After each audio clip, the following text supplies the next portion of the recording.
Humans have long dreamed of exploring other worlds, whether that's the planets in the solar system or whole other star systems and galaxies far, far away. But everything in outer space is almost insurmountably distant, kept out of our reach by the cosmic speed limit of light speed.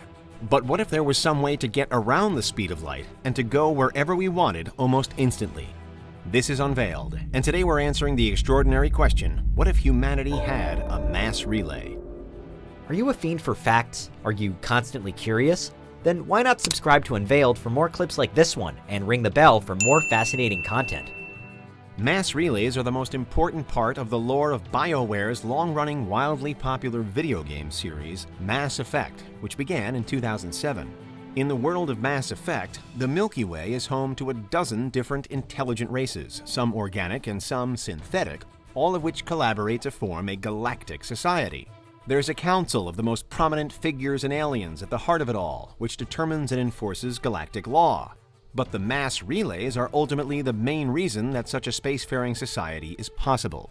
They're found in all the most important star systems, and indeed, discovering a mass relay is what any species needs to do in order to fully join the galactic community.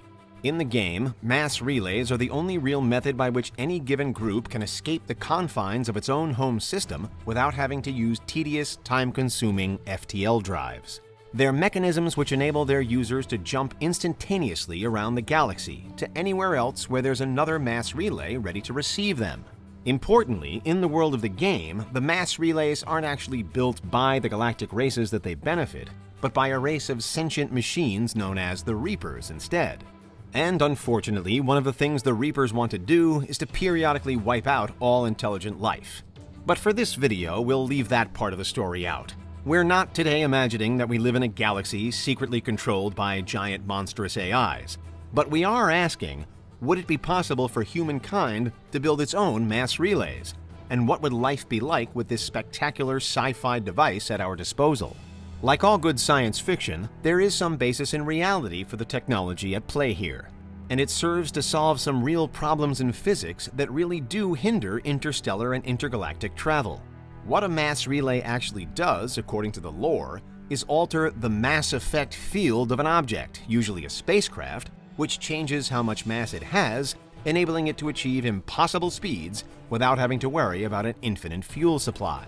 And the fuel required for FTL travel is usually about where most plans fall apart. Traditionally, for far future-thinking scientists, this is where exotic matter comes in, though. Exotic matter is a hypothesized new type of matter with different properties to normal or baryonic matter, meaning it can therefore be used as the fuel we need to fly FTL. It's one reason why we so often see dark matter used as fuel in other science fiction, but in Mass Effect it's called Element Zero, a strange substance with all kinds of unconventional properties, including allowing for mass relays to work. For humanity to build its own mass relay, then, we would need exotic matter too, whether that's dark matter, Element Zero, or something else entirely.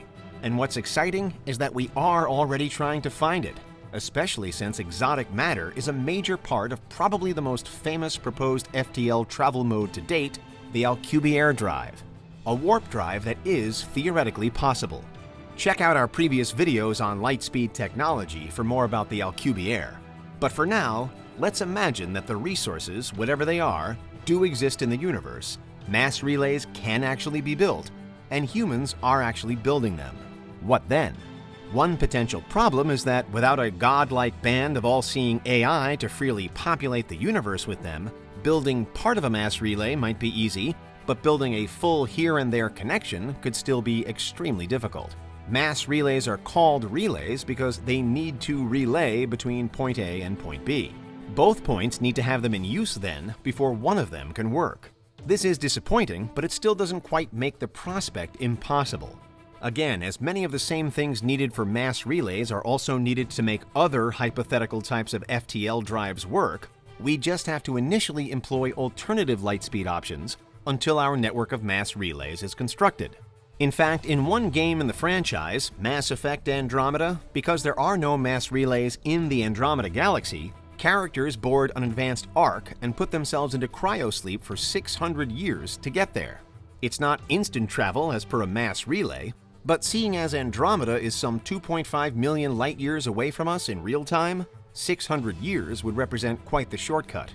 And if we did have the technology to reach Andromeda in that time, even without a relay, then we'd also be able to cross the comparatively small 100,000 light-years of the Milky Way within just 25 years, too.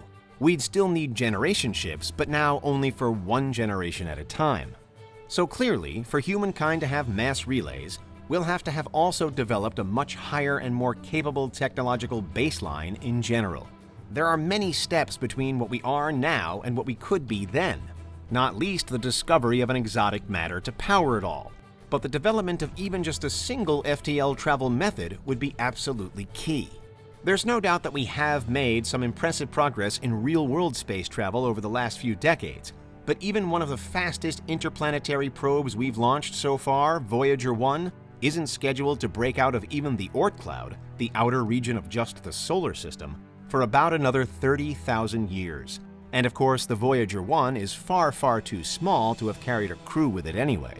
So, with all of that said, although you would still need to find travelers willing to enter into cryosleep for a quarter century to turn Mass Effect-style relays into a reality, the trade-offs would be pretty phenomenal.